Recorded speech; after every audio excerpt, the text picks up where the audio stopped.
Hello, it's Anna Hill here with the Farming Today podcast. Researchers find a way to convert an environmentally hazardous waste product from the dairy industry into car fuel. We work out a way to overcome the challenge of the salt content and then convert it into a bio-ethanol for energy. We'll have more on that later. First today, Herriot University is studying how interactions between people and working dogs could help spread a harmful tapeworm. Mid Wales has been described as a hotspot for hydatid disease, which causes slow-growing cysts on internal organs as a result of infection from the parasite. Sheep can host the tapeworm, but dogs can also be carriers, with a risk of them passing it to humans. Farmers who work closely with sheepdogs are particularly exposed. Public Health Wales says hydatid disease, though rare, is a significant concern due to the potentially serious health consequences. Craig Duggan reports. Herriot Jones is a retired sheep farmer, but aged 86, he still likes to go out to the hills and help family members on the land he farmed all his life in Trecastle, South Powys. A decade ago, Herriot was taken by ambulance to hospital with pains across his chest. Feeling unwell, he'd stayed at home while his wife Eileen went out to a dinner. And by the time she came home, the pain, I hadn't been able to control the pain. And it was quite, more intense than anything I've had before. About midnight, we had to call the ambulance and took me to Neville Hall in Abergavenny. They immediately suspected hydatid cysts. Did you know what they were talking about? Oh, definitely. We'd had plenty of experience in this area, Breconshire as a whole, really, of hydatid cysts and people that have suffered through it. Herriot was referred to a hydatid specialist in London and had 2 cysts removed, one from each lung, with surgeons deciding not to remove a third cyst from his liver. I swapped 2 cysts for 2 scars on the ribs, by the ribs. The operations brought an end to a worrying time for Eileen. Huge relief. And the second operation, we weren't sure whether they had to do anything with the liver, but luckily that's all settled down and, the cyst is still there in the liver, but it seems to be dormant, touch wood. Sit down! Mid Wales has been described as a hotspot for hydatid disease. Researchers from Herriot University are working with farmers in the region and studying how the hydatid tapeworm could be spread from dogs to humans. Dr Gwenllian Rhys from the School of Veterinary Sciences is supervising the research. On a farm, for example, a dog will be infected with this tapeworm, and that tapeworm will live in the dog's intestines, and very, very tiny microscopic eggs will be shed in the dog's faeces.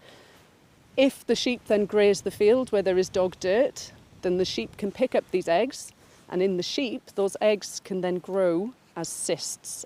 But if a human becomes an accidental host, then the human can actually have these cysts growing inside them. They're very slow growing. So the symptoms that you might see might take 5, 10, 15 years to actually show from the point that you are infected.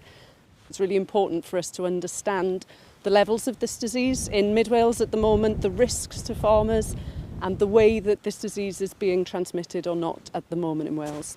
Public Health Wales is involved with the project and says although hydatid disease is uncommon, it is a public health concern because of the potentially serious health impacts. Dr Chris Williams is a consultant epidemiologist. We know that hydatid disease was a problem some decades ago, particularly in Wales, and there have been a couple of campaigns to try and remove disease through deworming dogs in risk areas. But this work is a sort of reminder that it's an ever-present danger, and so this research is useful to see what's going on, particularly with these farm dogs. The results of the research will come after the 3-year project. Meanwhile, the advice on the best way to protect animal and human health is to ensure dogs are wormed regularly, to clean up after them and practice good hand hygiene after handling animals. Craig Duggan reporting. When cheese is made, it produces curds and whey. Like popcorn, there are two types of whey, sweet and salty. The sweet is often used for protein supplements, but the salty whey is difficult to dispose of and can be hazardous to the environment. Around 95,000 tonnes of salty whey is generated in the UK each year. A single dairy producer can generate tens of thousands of litres every week. Well, now scientists at Herriot Watt University's International Centre for Brewing and Distilling, along with Take Root Bio, have found a way to turn salty whey into bio-ethanol, which could be used in car fuel. Dr. Xuan Xiong specialises in fermentation development at Herriot Watt University. So when making the cheese, you add salt into the milk content in order to remove further water from that cheese. And that liquid containing salt is called salty whey. It contains higher salt and less sugar compared to the normal whey. Could you just explain what is the problem with trying to dispose of salty whey? First, the volume is huge, and single dairies can generate hundreds of thousands of the salty whey in their production. The volume is huge. And second, it can cause the environmental issues. And also, to treat the salty whey, it causes economic burdens for the dairy industry. So the dairies are paying a lot of money to get this treated, so it's less damaging. It can deplete oxygen levels in water, and it's highly acidic, isn't it, as well? Yes. And so what's your discovery then that you think you can help with this problem? Yeah, so in this project, we work out a way to overcome the challenge of the salt content and then convert it into a bioethanol that can be used for energy. As you know, the process is developed in the lab scale, and we are in the process of testing this process. We were starting working with Scottish dairies near our university, Herriot Watt University, based in Edinburgh, and we'll start rolling out across the UK. We are working together to do a mobile production systems, which means we can actually roll out our production close to the dairy site. So you'd have a mobile unit. What is left over after you've converted the salty whey? Actually, through this project, we identify this a secondary stream, and that can be used for other fertilizers and other feed and food products come out from this process, apart from the biofuel. Dr. Xuan Xiong from Herriot Watt University. According to the Agriculture and Horticulture Development Board's first harvest report for 2026, this year is officially the earliest harvest in England for 20 years. The hot and dry weather means both cereal and vegetable harvests have been problematic, and the National Farmers Union is warning of higher food prices. With similar conditions throughout Europe, food retailers will have to consider their options. Anthony Hopkins is from the AHDB. It will mean we're importing more. Europe is going to be down on average as well, so we'll be looking to elsewhere in the world to import stuff. And of course, as farmers take the hit and the prices don't go up, they're thinking about their cropping decisions for next year and trying to decide whether to grow crops or what crops to grow. It's that longer term impact that we're very worried about as well.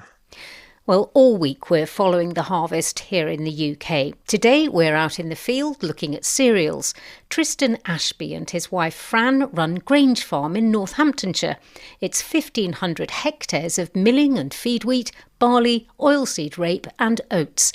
Tristan is the fourth generation on this family-run farm, and the heat and drought means harvest has been the earliest for them in 50 years. Our reporter Howard Shannon went along to meet Tristan as the harvest was being brought in. So Tristan, the tractor's just delivered a bunch of wheat to your barn here. We're checking the moisture and the protein actually at the same time through this machine. before we send the samples off to the lab to have official testing done. Just looking at it, does experience tell you anything? You can tell about the weight of it, the bushel. You can see if they're nice bold grains or if they've been shriveled up. That's been variable this year with the heat. This grain actually doesn't look too bad.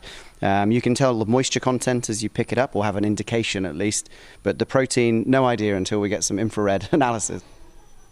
So the protein's 11.8% and the moisture is 13%? Yeah, exactly. Is the moisture higher than you're expecting then? Yeah, so the moisture is about perfect. It has to be under 15 to deliver it to a mill with no claims. So 13 is perfect. Because we have had farmers on Farming Today before saying their moisture content was actually too low because you lose some money based on purely on weight. Yeah, it's the inverse problem to what we normally have. So where we are right now, we actually started combining this morning at 6:15, which is almost unheard of for us in winter wheat, particularly in July. But by 3 o'clock this afternoon, that wheat will be down below 11%, which means we're losing over 5% in yield, which is £100 a hectare where we are now. So we'll have to stop and either move into a spring crop or go somewhere else. So Tristan, when you realised you were facing, I think, your earliest harvest in 50 years, what planning did you have to do? The biggest logistical challenge we've seen this harvest is actually moving the grain at harvest time to the end user. So our grain storage, for example, isn't fantastic. So we like to bring grain in and move a portion of it straight away. We've almost finished harvest and we haven't had a single lorry load leave the farm yet. That's the biggest issue we're facing at the moment, is where to store the crops. Why couldn't you just leave the wheat in the field when it's ripened and harvest it as scheduled? Why do you have to harvest early? So as soon as the crop is ready, and particularly this is the case for milling wheat, as soon as the crop is ready, it's important to gather it in and get it in the shed. The risk of a thunderstorm or a heavy rain event on milling wheat could potentially reduce the quality completely down to feed wheat, and then you'd lose the premium in that price. Are you in line to make a profit this year? On the act of growing crops on pretty much all of our farms this year, we'll lose money. It'll be a negative margin. We've had one block that did quite well, but across the board, yields, I say, will be down around 20% this year, which takes you from having a chance at a small margin to being negative margin. You then have things like your environmental payments that will come in and hopefully carry you back into the black. But a year like this is difficult where yields are down. Grange Farm is one of a number in the area who supply wheat to Whitworth Brothers. The milling company is now in its second year of a programme called Rooted in Soil. The millers say it's all about looking ahead to a water-scarce future and having a viable soil to grow in. Jill Pendergrast is from Whitworth Brothers. So we've been thinking about how we can ensure that longevity of farmers still wanting to grow milling wheat. We use about between 80 and 85% of UK wheat through our mills. So it's really important. We're such an important part of the food security of this country. So that was the real driving force behind it, was thinking about the longevity of soil health, making sure it was there, making sure that farmers want to still grow milling wheat. And so that our mills that we've heavily invested in and made super in terms of the milling technology actually have got something to mill. And is there a likelihood, because Tristan was telling me that this year's yields could be down by 20%, so is there an imminent shortage of milling wheat? We don't envisage that. The overall crop may be down, so from an average of maybe 14 million tonnes a year, we're expecting it to be somewhere near the 12. But the quality of the wheat that's being produced is really good this year. So the protein levels are looking high. It's very hard. If you try and bite a bit of the grain, it's really hard. So what that means from a milling perspective is it does take more energy to mill that crop, but we're fully set up to do that and then deliver the consistency of flour that our customers want. But we have no concerns. We'll be working with our millers, with our suppliers, to make sure the quality and the consistency is there throughout. Jill Prendergast from Millers Whitworth Brothers and arable farmer Tristan Ashby. That's all from us. I'm Anna Hill. The producer was Rebecca Rooney. Farming Today is a BBC Audio Bristol production.